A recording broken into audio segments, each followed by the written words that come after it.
Hello, hello. You can hear my flip-flops. Flip. Anyways, let's go check out what we did today. I wanted to film as I was doing it, but I couldn't find my tripod. I have a little handheld tripod and I couldn't find it. So this is what my husband has dug out a potato bed for me. So it's like this. It's about 38 feet long. And I was able to put in 2 potatoes. So there's one there and one on this side, and then 2 there, and right in the middle, cilantro. So that's this bed's companion planting, intercropping, if you will. So that's what I've done. These potatoes are from the grocery store. I had so many that they started sprouting, so I was like, all right, you guys can go in the ground. I'm not gonna buy seed potato this year. Let's try this and see, okay? Because I know that a lot of people know that potatoes tend to be sprayed or irradiated or something so that they don't grow. But all of these had massive amounts of chitting. So that's where we're at. I planted 23 so far, 23 potatoes. I need to go inside, calculate how much yield I should get from each plant, and then see if I need to do the entire row or if we'll do half a row or whatever, right? What else have I done? The next row over, I'll go over here, is bush beans. These are the black Valentine bush beans. I believe I got them from Hickory Croft Farm from Steph and Chris. And I put in itty bitty baby, I don't know, you can barely see it. It looks like nothing, like I'm pointing at nothing. There's a green one over there. That's a cabbage, me chili cabbages, and they go well with bush beans. Cabbages don't like pole beans. I don't know what it is, but they can handle being around bush beans, so they're okay with that. So that goes all the way down, about 2/3 of the way down. And then right where this stick is the beginning of our onion. So we have our onion sprouts, and then our carrots. These carrots I transplanted. Just kind of gently broke them up. Make sure your soil when you're going to transplant is wet, very, very moist soil. In, like, say, the container like that over there, I have some more carrot sprouts. Make sure, so that way you don't rip out all of the roots, and you don't snap the actual taproot of the carrot. That will be the carrot you're going to eat. Our asparagus bed right next door here is doing great.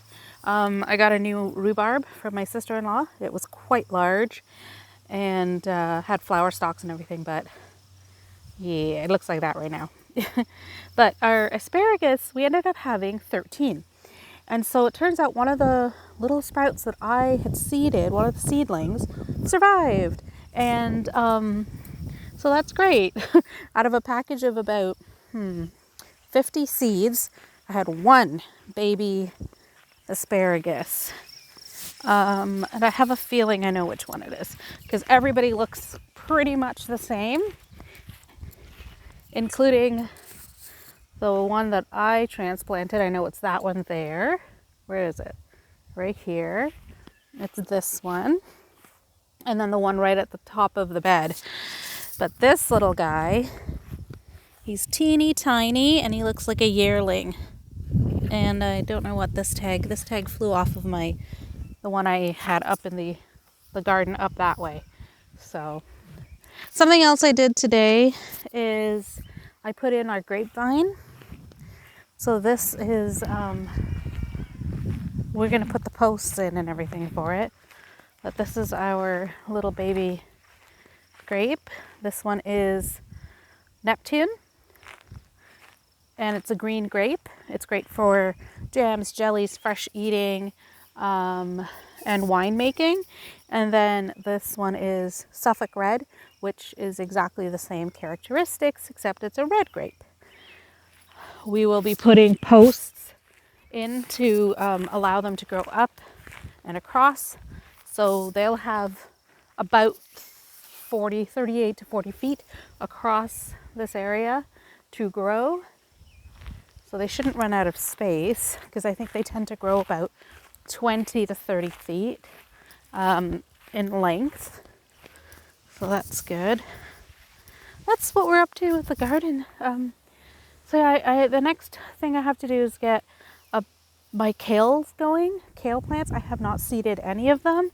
So that's why I want to calculate my potato potential yield, and then see if I can put some kale down at the back here, and space that with maybe some peas. There's a bush type of pea that I want to grow, and I think kale will do okay with it. I'll have to double check and make sure that I'm not confused about that. But yeah, we'll see. So we might need another bed dug out and planted with kale, the rest of my cabbages, what else? Squash and borage. I have, guys, I don't know what happened, but Steph and Chris sent me Canada crookneck squash seeds. They also sent me Kershaw squash seeds. My Kershaw died back. I don't know. They sprouted great. They were doing well, and then they just went kaput. My crookneck squash, I have one here that's doing excellent. I think I have one on the deck in another pot. It's not so great. It may not even be alive still, but this guy is thriving. So I'm excited to have him, and I would probably, I'm thinking to put the kale bed down that way, because then that way I can put the squash at the end and have it trail along the grass that way. And then it won't be in the way of the lawnmower too much. Or I guess I could let it trail this way, but whatever. We'll see when the time comes. But that's all I've been up to. So again, another tip for putting in your root vegetables. I don't know. I didn't look at the biodynamic calendar in respects to the potatoes. It is a ground crop, and it's probably not a good time to plant it, but I did some anyway, and then we'll have the rest of them planted during a good time, and then maybe we can compare and see what side of the bed has better yields. So potatoes and cilantro are besties. The cabbage and the black bush bean are besties.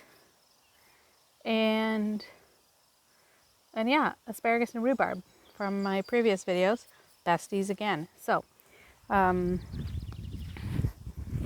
then I'll put borage and squash together. They like each other, so that's going to be a thing. But yeah, I encourage you to give it a try.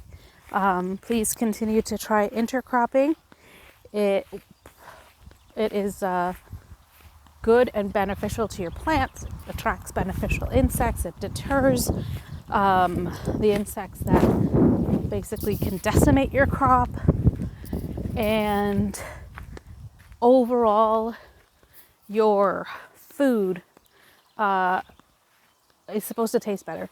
It has a better flavor. It has better, because the plants next door are drawing up certain nutrients, and that gets into the soil, and the plant's roots intermingle, and everybody's getting different nutrients from each other. So it's a nice community-like atmosphere in your garden.